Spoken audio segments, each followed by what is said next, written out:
Morning Bharat A B star news देख रहे हैं आप और मैं हूं आपके साथ पल्लवी तिवारी।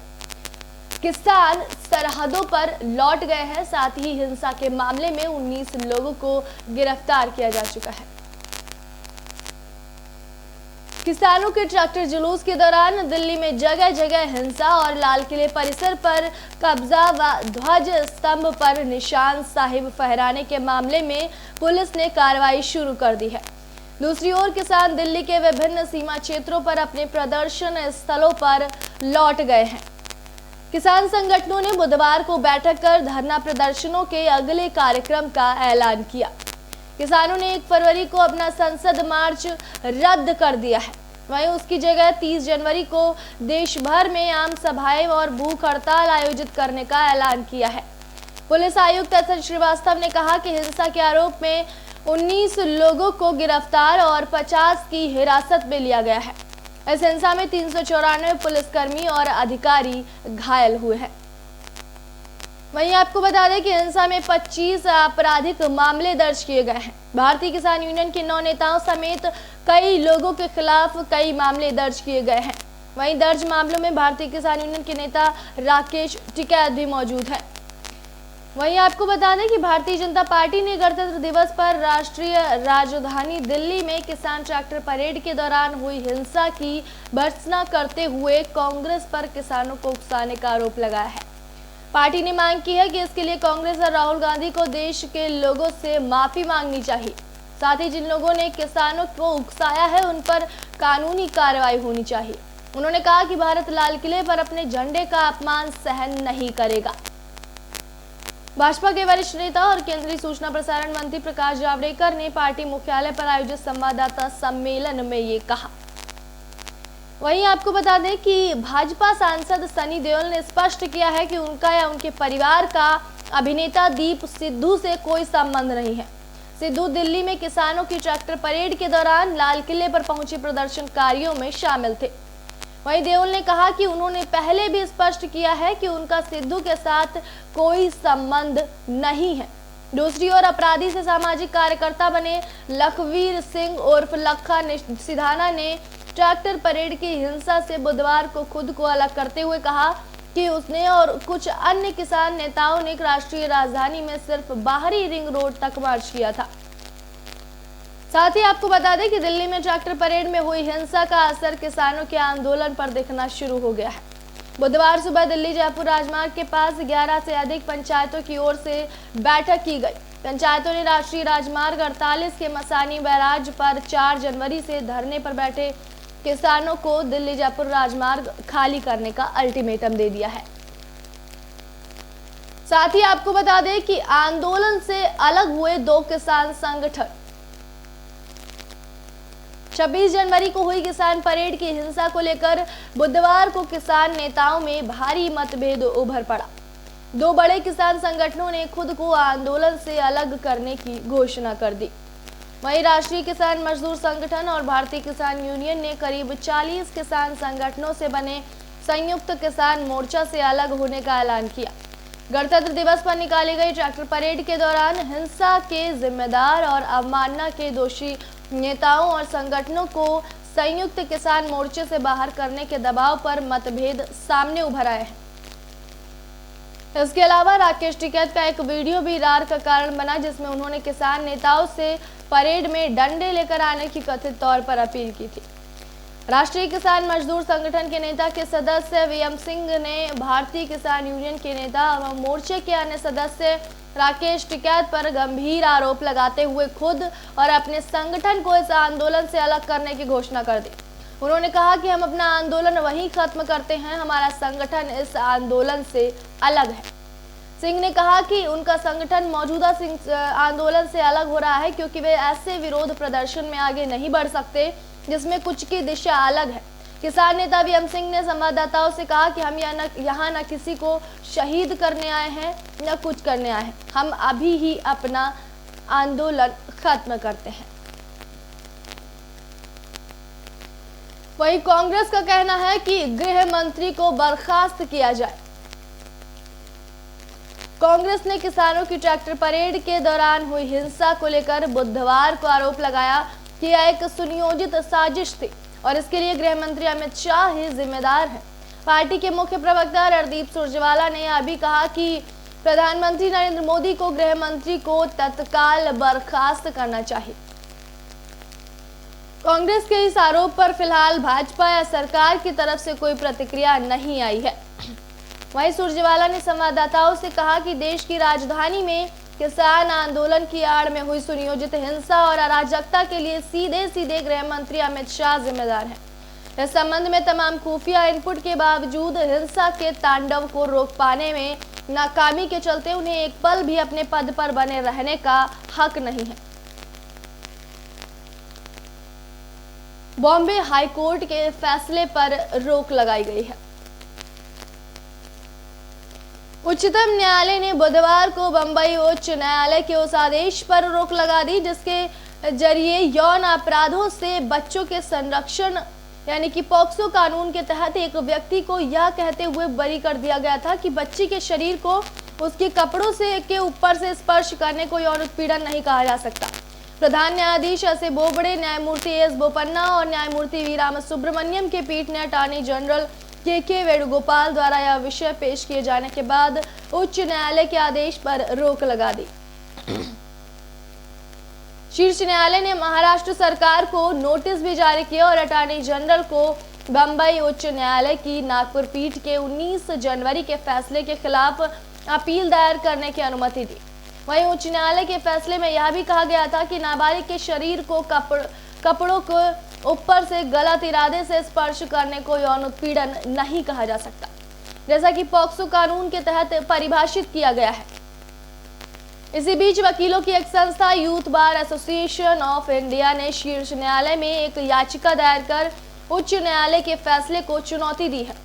अधिवक्ता मंजू जेटली के मार्फत दायर की गई याचिका में यह चीज कही गई है। ज्यादा क्षमता के साथ खुलेंगे स्विमिंग पूल और सिनेमा हॉल। केंद्रीय गृह मंत्रालय ने बुधवार को कोविड-19 संबंधी नए दिशा निर्देश के तहत सिनेमा हॉल और थिएटरों को ज्यादा क्षमता के साथ संचालन जारी रखने की अनुमति दे दी।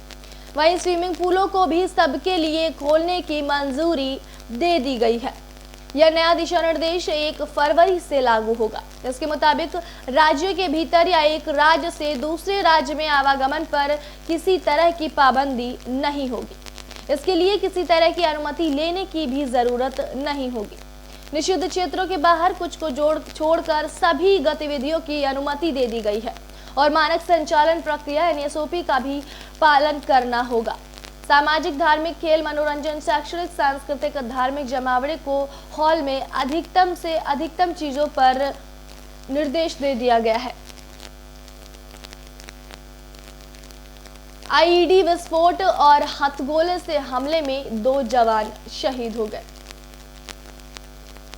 जम्मू कश्मीर के कुलगाम और अनंतनाग जिलों में अलग अलग घटनाओं में सेना के 2 जवान शहीद हो गए, साथ ही कई अन्य जवान घायल भी हुए हैं। कुलगाम जिले में बुधवार को आतंकवादियों द्वारा किए गए एक IED विस्फोट में कम से कम 1 सैनिक की मौत हो गई, जबकि 3 अन्य घायल हो गए हैं। पुलिस द्वारा इसकी जानकारी दी गई। जरूरतमंद तक टीके पहुंचाना एक बहुत बड़ी चुनौती है, ऐसा कहना है केंद्रीय स्वास्थ्य मंत्री डॉक्टर हर्षवर्धन का। केंद्रीय स्वास्थ्य मंत्री हर्षवर्धन ने बुधवार को कहा कि यदि 2020 कोविड टीका की खोज का साल था, 2021 विश्व भर में उन लोगों तक पहुंचने की चुनौती का साल होगा जिनको टीके की बेहद जरूरत है। यह एक बड़ी भूमिका है जिसे हम विश्व स्वास्थ्य संगठन में निभानी है। विभिन्न पक्षों और युवाओं को प्रभावित करने वालों के साथ मिलकर काम करना बहुत महत्वपूर्ण है ताकि सही सूचना का प्रसार किया जा सके और टीका कार्यक्रम को लेकर अफवाहों को निराधार बताया जा सके। महामारी को समाप्त करने के उद्देश्य से अन्य शीर्ष जनस्वास्थ्य उपायों को जारी रखा जा सके। वहीं हर्षवर्धन विश्व स्वास्थ्य संगठन की कार्यकारी बोर्ड के 148वें सत्र की डिजिटल माध्यम से अध्यक्षता कर रहे थे।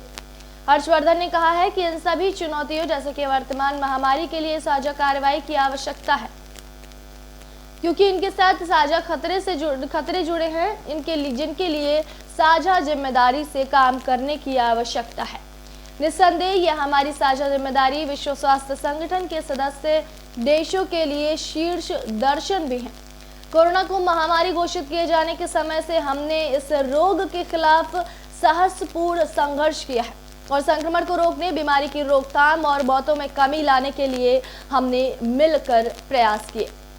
2020 विज्ञान का साल रहा जिसमें मानवता ने कोरोना के कारण उत्पन्न अंधकार से बाहर निकल कर दिखाया।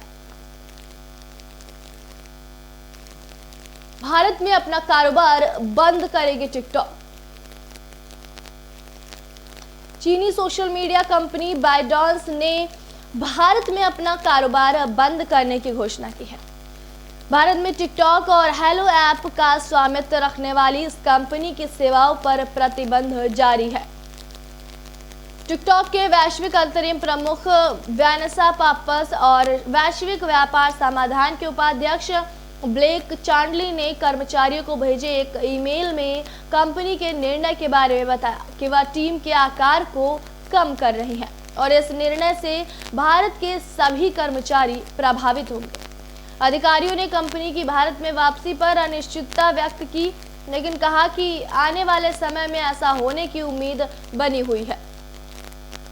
साथ ही ईमेल में कहा गया है कि हम यह नहीं जानते कि हम भारत में कब वापसी करेंगे। हम अपने लचीलेपन पर भरोसा कर रहे हैं और आने वाले समय में ऐसा करने की इच्छा रखते हैं। बाइडॉन्स के एक सूत्र के अनुसार कंपनी ने बुधवार को एक टाउन हॉल का आयोजन किया जहां उसने भारत के कारोबार को बंद करने के बारे में बताया। जब इस बारे में टिकटॉक के प्रवक्ता से संपर्क किया गया तो उन्होंने कहा कि कंपनी ने 29 जून 2020 को जारी भारत सरकार के आदेश का लगातार पालन कर रही है। उन्होंने कहा यह इसीलिए निराशाजनक है कि पिछले 7 महीनों में हमारे प्रयासों के बावजूद हमें इस बारे में स्पष्ट दिशा नहीं दी गई कि हमारे ऐप को कैसे और कब फिर से चालू किया जा सकता है।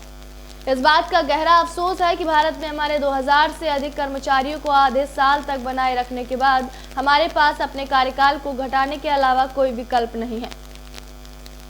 प्रवक्ता ने कहा कि कंपनी टिकटॉक को फिर से शुरू करने के लिए तत्पर है। भारत सरकार ने जून 2020 में टिकटॉक और हेलो सहित चीन के 59 ऐप को बंद कर दिया था। ईमेल में लिखा है, हमने खर्चों में कटौती की है जबकि हम अभी भी लाभ का भुगतान कर रहे हैं। हालांकि जब हमारे ऐप काम नहीं कर रहे हैं, हम कर्मचारियों के पूरी जिम्मेदारी का निर्वाह नहीं कर सकते। हम इस फैसले से कर्मचारियों पर होने वाले असर से परिचित है और हमें अपनी टीम के साथ सहानुभूति है।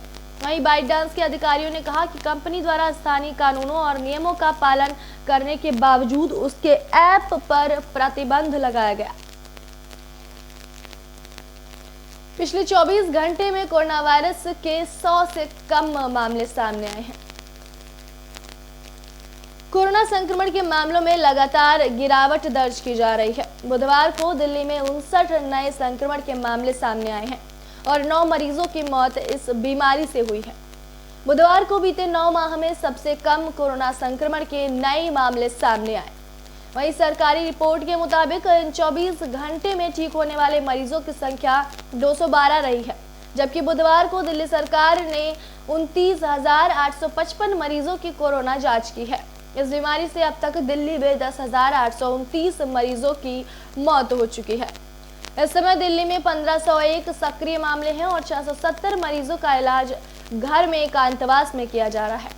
इस समय अस्पताल में 721, कोविड केयर सेंटर में 12 और कोविड हेल्थ सेंटर में 2 मरीजों का इलाज किया जा रहा है। निगम की 5 सीटों पर उपचुनाव की घोषणा। नगर निगम चुनाव के मुख्य चुनाव से पहले दिल्ली में राजनीतिक दलों को उपचुनाव के मैदान में उतरना होगा। ये चुनाव निगम के 5 वार्ड के लिए होंगे। राज्य मुख्य निर्वाचन आयोग के आयुक्त एस.एन. श्रीवास्तव ने बुधवार को इन चुनावों की घोषणा की। इन 5 सीटों के लिए 28 फरवरी को चुनाव होगा और मतगणना 3 मार्च को होगी। इस मौके पर आयोग के सचिव संदीप मिश्रा समेत अन्य अधिकारी भी उपस्थित थे। जिन सीटों के लिए आयोग ने उपचुनाव की घोषणा की है, उन सीटों में से 2 उत्तरी दिल्ली व 3 सीट पूर्वी दिल्ली निगम से संबंधित है। आयोग के मुताबिक कोरोना संबंधित तय नियमों का पालन करते हुए ये चुनाव कराए जाएंगे। इसके लिए आयोग ने पोलिंग बूथ व पार्टियों की संख्या में भी इजाफा किया है। चुनाव की घोषणा के साथ ही अब इन सभी सीटों पर आदर्श आचार संहिता लागू हो गई है और चुनाव प्रक्रिया पूर्ण होने तक सभी दलों को इस प्रक्रिया का पालन करना होगा। इस चुनाव की अधिसूचना चुनाव आयोग 1 फरवरी को जारी करेगा। आपको बता दें कि वार्ड 32 एन रोहिणी सी, वार्ड 62 एन शालीमार बाग उत्तरी, वार्ड 2 ई त्रिलोकपुरी, वार्ड 8 ई कल्याणपुरी, वार्ड 41 ई चौहान बांगर, इन सीटों पर उपचुनाव होगा। वहीं आपको बता दें कि कोरोना काल की वजह से आयोग ने खर्च की राशि में इजाफा किया है। इस बार हर वार्ड में 7 लाख रुपए तक की धनराशि खर्च की जा सकेगी। वहीं नामांकन के प्रत्याशी को 5,000 रुपए की धरोहर राशि जमा करानी होगी, जबकि अनुसूचित जाति के प्रत्याशी के लिए यह राशि 2,500 रुपए होगी। पुलिस के पास पर्याप्त साधन थे, लेकिन पुलिस ने संयम से काम लिया। गणतंत्र दिवस के मौके पर किसानों की ट्रैक्टर परेड के दौरान राजधानी में हुई हिंसा को लेकर दिल्ली पुलिस आयुक्त एसएन श्रीवास्तव बुधवार को प्रेस वार्ता कर जानकारी दी कि दिल्ली पुलिस के पास उपद्रवियों से निपटने के लिए पर्याप्त साधन उपलब्ध थे, पर पुलिस ने जानमाल की चिंता और हिंसा कर रहे लोगों के सामने संयम का परिचय दिया। उन्होंने कहा कि इसी दौरान किसानों ने पुलिस के सड़कों पर लगाए गए अवरोधों को तोड़ना शुरू कर दिया। टिकरी बॉर्डर से पीरागढ़ी पंजाब बाग जखीरा पुल होते हुए किसानों का एक जत्था लाल किला पर पहुंचा। इसी दौरान गाजीपुर से आईटीओ होता हुआ किसानों का दूसरा जत्था भी लाल किला पर पहुंच गया और उपद्रवियों ने लाल किला पर धार्मिक झंडा फहराया। इसी दौरान दिल्ली पुलिस के अलावा वहां तैनात अर्धसैनिक बलों को भी निशाना बनाया गया। यही नहीं, उपद्रवियों ने काफी समय तक बवाल काटा। दिल्ली पुलिस के एक अधिकारी ने बताया कि गणतंत्र दिवस के मौके पर दिल्ली में हुई हिंसा के मामले की जांच दिल्ली पुलिस की अपराध शाखा स्पेशल सेल जिला इकाइयों की एक संयुक्त टीम करेगी। आयुक्त ने बताया कि इस दौरान लाल किला के अंदर सरकारी संपत्ति को नुकसान पहुंचाया गया। दिल्ली पुलिस के 30 वाहनों में तोड़फोड़ की गई, जिसमें 2 पीसीआर और 1 जिप्सी भी शामिल थे। वहीं आपको बता दें कि ट्रैक्टर परेड के बाद आम आदमी पार्टी और भाजपा में टकराव हो गया है। किसान ट्रैक्टर परेड के बाद दिल्ली में मचे बवाल के बाद अब आम आदमी पार्टी और भारतीय जनता पार्टी सामने आई है। दोनों ने ही इस हंगामे के लिए एक दूसरे पर दोष मढ़ दिया है। मामले में भाजपा प्रदेश अध्यक्ष आदेश गुप्ता ने प्रेस वार्ता कर कहा कि लाल किले पर तिरंगे का अपमान करने वाला आप कार्यकर्ता है। वहीं आप पार्टी के नेता और विधायक सौरभ भारद्वाज ने इस घटना को पीड़ादायक बताया है। आदेश गुप्ता ने आप पर आरोप लगाते हुए कहा कि गणतंत्र दिवस के दिन दिल्ली में जो हिंसा हुई, इसमें आम आदमी पार्टी का सीधा हाथ है। उन्होंने आरोप लगाया कि लाल किले में तिरंगे को अपमानित करने वाली घटना से लेकर सड़कों के हुड़दंगई में आप कार्यकर्ता उपस्थित थे। उन्होंने कहा कि मुख्यमंत्री केजरीवाल 2014 में कह चुके थे कि वे अराजकवादी हैं और वे 26 जनवरी की परेड नहीं होने देंगे, जिसे उन्होंने साबित कर दिखाया। आप नेता और विधायक सौरभ भारद्वाज ने बुधवार को प्रेस वार्ता में कहा कि मंगलवार को जो कुछ भी घटा वो बेहद पीड़ादायक है। इस घटना के जो सबूत जनता के सामने आए हैं वो इशारा कर रहे हैं कि भाजपा ने आंदोलन को बदनाम करने के लिए ये सारी साजिश रची। उन्होंने एक तस्वीर भी जारी की जिसमें भाजपा नेताओं के साथ आंदोलन के सक्रिय लोग दिखाई दिए। अंतरिक्ष विभाग और रक्षा मंत्रालय खाली करेंगे 61,000 करोड़ का स्पेक्ट्रम। अंतरिक्ष विभाग और रक्षा मंत्रालय ने 5G सेवाओं के लिए संभवतः 61,000 करोड़ रुपए का स्पेक्ट्रम खाली करने की सहमति दी है। आधिकारिक सूत्रों ने बुधवार को यह जानकारी दी। वहीं भारतीय दूरसंचार नियामक प्राधिकरण यानी ट्राई ने 5G सेवाओं के लिए 3300 से 3600 गीगाहर्ट्ज फ्रीक्वेंसी बैंड में 300 मेगाहर्ट्ज स्पेक्ट्रम की नीलामी की सिफारिश की है। हालांकि भारतीय नौसेना रडार से जुड़ी सेवाओं के लिए 100 मेगाहर्ट्ज स्पेक्ट्रम का इस्तेमाल कर रही है। वहीं भारतीय अंतरिक्ष अनुसंधान संगठन यानी कि इसरो ने 3300 से 3600 मेगाहर्ट्ज बैंड में 25 मेगाहर्ट्ज स्पेक्ट्रम के लिए दावा किया है। इससे दूरसंचार सेवाओं के लिए सिर्फ 175 मेगाहर्ट्ज स्पेक्ट्रम बचा है। वहीं आपको बता दें कि करीब 3 लाख स्वास्थ्य कर्मियों को टीका लगाया गया। साथ ही कोरोना के 12,689 नए मामले सामने आए हैं। देश में एक दिन में कोरोना विषाणु संक्रमण के 12,689 नए मामले सामने आने के बाद देश में संक्रमितों की कुल संख्या बढ़कर 1,06,89,527 हो गई। केंद्रीय स्वास्थ्य मंत्रालय की ओर से सुबह 8 बजे जारी किए गए आंकड़ों के अनुसार अब तक कुल 1,03,59,305 लोगों के संक्रमण मुक्त होने के बाद देश में मरीजों के ठीक होने की दर बढ़कर 96.91% हो गई है। 137 और लोगों की मौत के बाद मृतक संख्या बढ़कर 1,53,724 हो गई है। देश में कोरोना से मृत्यु दर 1.44% है। वहीं आपको बता दें कि मंत्रालय के आंकड़ों के अनुसार देश में अभी 1,76,498 लोगों का कोरोना विषाणु संक्रमण का इलाज चल रहा है, जो कि कुल मामलों का 1.65% है। साथ ही आपको बता दें देश में कोरोना टीकाकरण के 12वें दिन बुधवार की 28 राज्यों ने टीकाकरण अभियान चलाया। बुधवार शाम 6 बजे तक 2,99,299 स्वास्थ्य कर्मियों को टीका लगाया गया। अब तक देश में 41,599 सत्रों में से 23,28,789 लोगों को टीका लगाया गया है। केंद्रीय स्वास्थ्य मंत्रालय के मुताबिक अब तक टीकाकरण के बाद दुष्प्रभाव के गंभीर परिणाम और मृत्यु का कोई मामला सामने नहीं आया है। टीकाकरण के बाद 16 लोगों को अस्पताल में भर्ती कराया गया है, जिनमें से अधिकतर लोगों को छुट्टी भी दे दी गई है।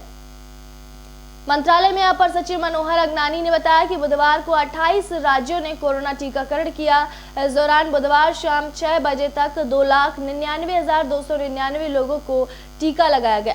उन्होंने बताया कि बुधवार को आंध्र प्रदेश में 8,491, असम में 162, बिहार में 606, चंडीगढ़ में 285, छत्तीसगढ़ में 10,906, दिल्ली में 6,441, गोवा में 476, गुजरात में 1,366, हरियाणा में 5,335, हिमाचल प्रदेश में 461, जम्मू कश्मीर में 158, झारखंड में 5287, कर्नाटक में 33,124, केरल में 10,541, लद्दाख में 141, मध्य प्रदेश में 60,194, महाराष्ट्र में 37,575, मणिपुर में 360, मेघालय में 482, मिजोरम में 872, नागालैंड में 547, ओडिशा में 1,195, पंजाब में 4,636, राजस्थान में 71,632, सिक्किम में 257, तमिलनाडु में 4,316, उत्तराखंड में 172 और पश्चिम बंगाल में 33,263 लोगों को टीका लगाया गया। वहीं अगनानी ने बताया कि अब तक 16 लोगों को दुष्प्रभाव की वजह से अस्पताल में भर्ती कराया गया है, जिनमें से अधिकतर को छुट्टी भी दे दी गई है। वहीं आपको बता दें कि 24 घंटे के दौरान चेन्नई में एक व्यक्ति को अस्पताल में भर्ती कराया गया है। वहीं अब तक 9 लोगों की मौत के मामले सामने आए हैं, जिनमें से 8 मामलों में मौत कोरोना टीके से संबंधित नहीं पाई गई है। 24 घंटे के दौरान उड़ीसा में एक व्यक्ति की मौत का मामला सामने आया है। व्यक्ति के शव का परीक्षण अभी तक नहीं किया गया है। आज के लिए गुड मॉर्निंग भारत में इतना ही। फिलहाल देश और दुनिया की तमाम बड़ी खबरों के लिए देखते रहिए AB स्टार न्यूज। नमस्कार।